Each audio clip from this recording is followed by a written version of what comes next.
Sometimes, the most frightening things don't appear in front of you.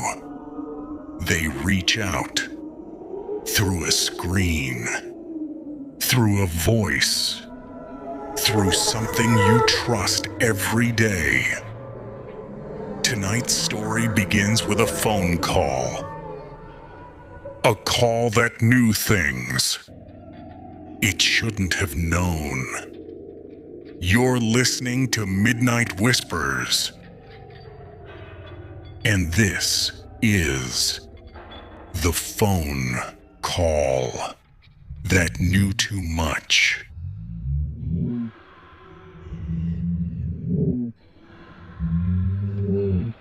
The phone call that knew too much. The phone rang at exactly 12:04 a.m. Not vibrated. Not buzzed. It rang loudly, sharply, cutting through the silence of the room like it didn't belong there.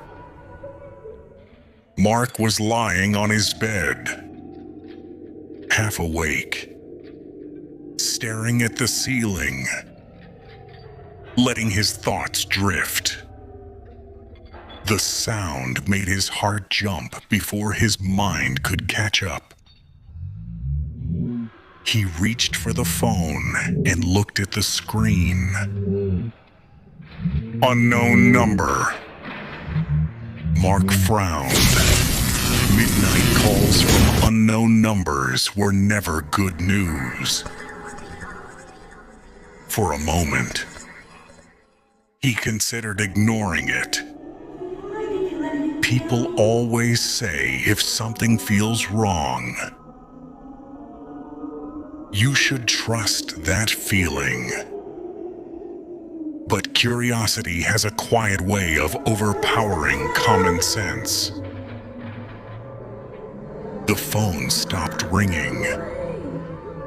Mark exhaled, feeling slightly foolish for being startled.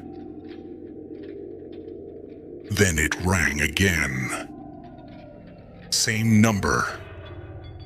This time, his chest tightened.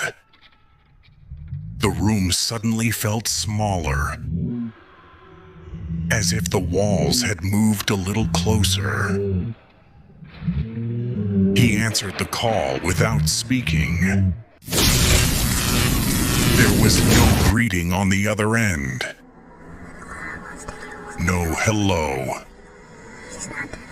No background noise. Just breathing. Slow breathing.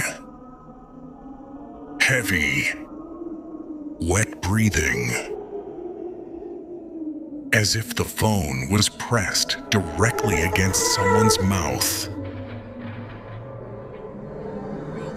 It sounded close, too close. Mark held the phone away from his ear and checked the screen again. As if that would explain what he was hearing. Hello, he finally said. The breathing continued. Then softly, a whisper slid through the speaker. Don't turn around. Mark laughed. It wasn't a real laugh. It was the kind people make when fear catches them off guard and they try to push it away. He told himself it was a prank. Someone messing around. Someone bored. He hung up the call. For a few seconds, the room was silent again. Then his phone vibrated. A text message appeared on the screen. I'm still here.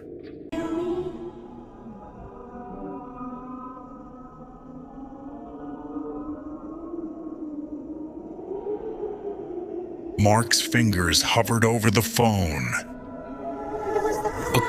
cold sensation crept up his spine. Slow and deliberate. He typed back, "Who is this?" 3 dots appeared, showing the other person was typing. Then they vanished.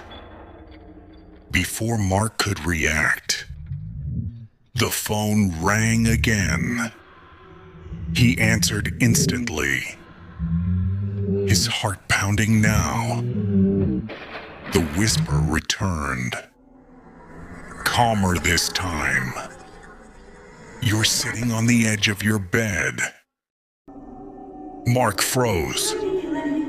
The voice continued, unhurried, as if it had all the time in the world.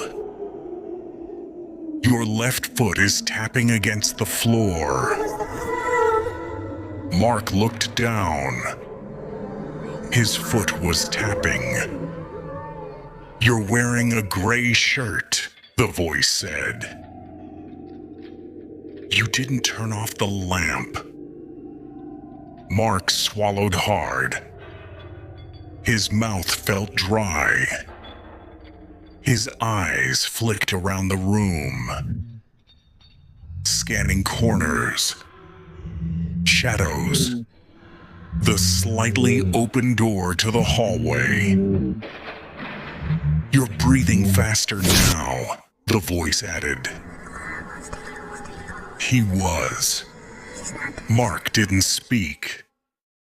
He couldn't.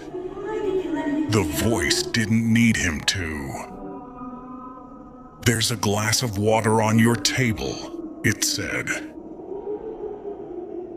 "It's half full."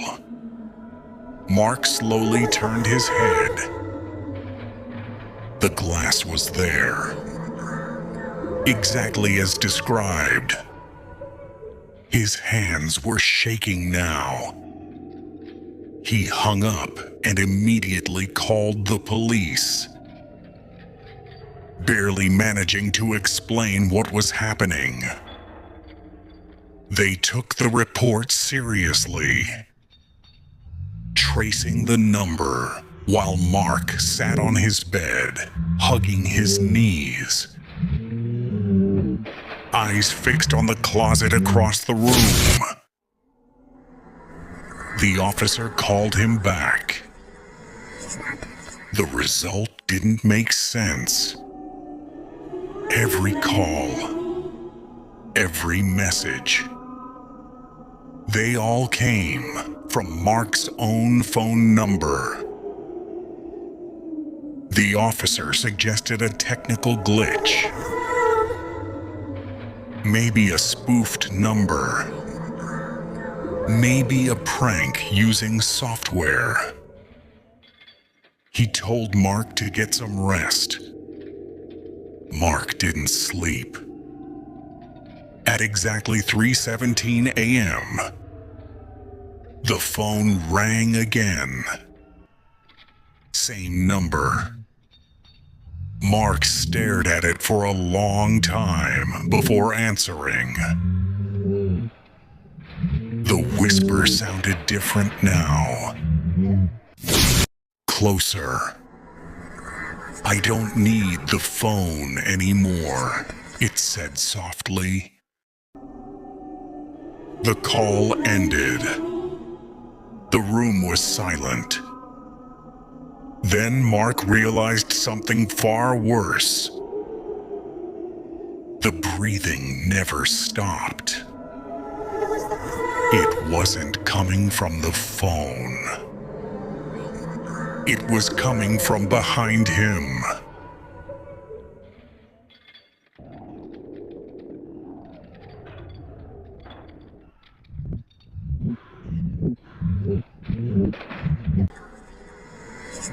The phone was never traced. No records, no signal, no explanation. Just one final call that came from inside the room. And if your phone rings tonight, from a number you don't recognize. Don't answer. Some calls aren't meant to be heard. If you enjoy slow burn horror stories like this, consider subscribing to Midnight Whispers. New stories are waiting after midnight.